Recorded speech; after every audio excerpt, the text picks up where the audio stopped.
Star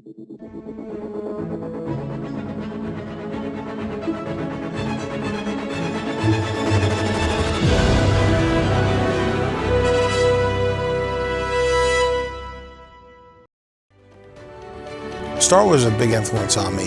You know, it was the first to kind of the popcorn blockbusters. You had that, and then you had Spielberg's films. You had like Jaws and that. But before then, it was still the 70s. You know, it was 70s movies. And I remember seeing, I don't even remember seeing a commercial. I remember seeing like a picture in the newspaper, like the New York Post or something, about the movie.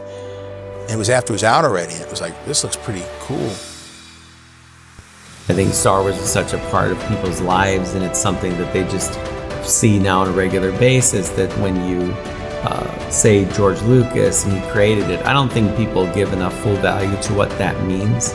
I like to think I do, but I worked with him, so I've seen him create it.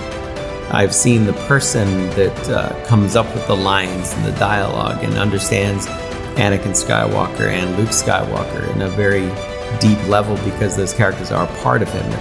And for my part, you know, joining Lucasfilm, I always respected that. I never felt that Star Wars was something that was mine. I felt privileged to be a part of telling the story. I felt grateful that I got to do it with George. There are such universal themes in the Star Wars stories, and ironically, I think people feel that it, despite being fantasy, science fiction, it reflects the world we actually live in its inclusiveness and diversity and conflict and themes of good against evil. Experience that as a child, you know, to have your imagination so enriched by these stories, and then now as an adult to look back and rekindle my relationship to Star Wars, and in particular those Star Wars movies and the tone of this series, which I find is a little bit more Empire Strikes Back and a bit grittier and edgier Star Wars. That I realize, wow, these you know, in terms of war and family and personal conflict and personal journey and personal relationships, it reflects so much what our actual reality as human beings on this planet is. My character, Grief, which is an interesting name, 2 E's, not an I and an E, but he's, in my opinion, a businessman, and he is looking to get a particular product for the highest bidder, or for a client who is looking for something or needs to have something returned, whatever the case may be. And this businessman supplies basically those people who will go out and hunt down whatever his clients are looking for. And so Grief, in this particular story, among others, hires the Mandalorian to go out and bring back a bounty. And the bounty is worth quite a bit more, I think, than even Grief knew in the beginning. The Mandalorian, whose name is Din Djarin, is your iconically cool, flawed, mysterious, loner, gunslinger that harkens to the best of the samurai movies and the westerns. And in talking to Jon, I asked him what should I be looking at. I know he loves movies, I love movies. What would you like me to watch? I asked him, and he immediately brought up Sergio Leone and Akira Kurosawa, Yojimbo, and The Good, the Bad, and the Ugly. And so he's very samurai Clint and me.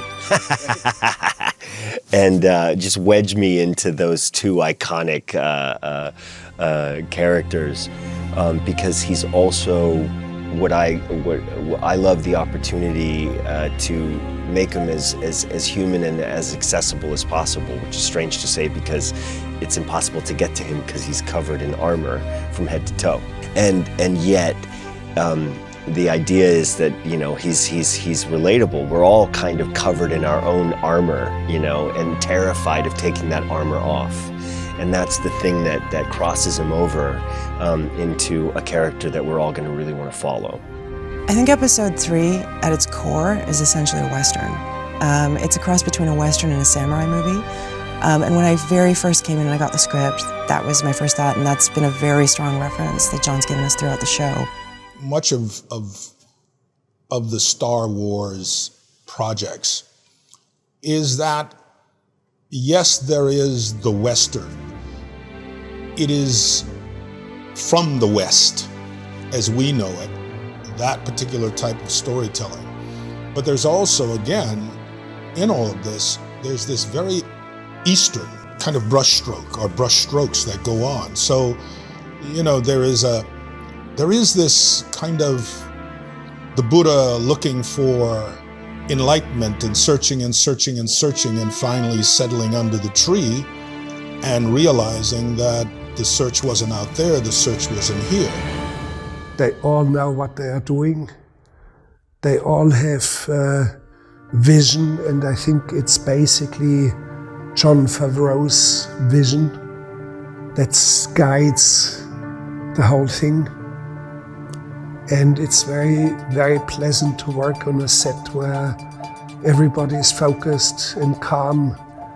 Never a loud word. I've never heard a loud word. That's beautiful. In this case, since there's real things on the set, we have real cameras and real people. The sets are bigger than they were on Jungle Book, but it's essentially the same formula. And now instead of having a green screen that you have to move around in light, which took forever, and that was really the frustration that led to these innovations, which was how could we do that without green screens next time? And so that led to you have a green stage, you have pre-lit green areas that you could expose, and then it turned into these video walls where you could have green just behind the actor, and then interactive light, which we used on Jungle Book also for shadows and things on the characters, which we were inspired by, like Gravity, where they had all those video panels. So it's like we took all the technology that I've been messing around with from all those other projects and applying it to a very specific application that would work for this. This new technology brings filmmaking back where it has been and where it should be. You can pick up a camera on your shoulder and do some sort of a choreography between your actors, and the parallaxes of the background will be organized. You see the set, and the actors see the set, and they sense it and they feel it. And this is fantastic. Filmmaking back where it should be.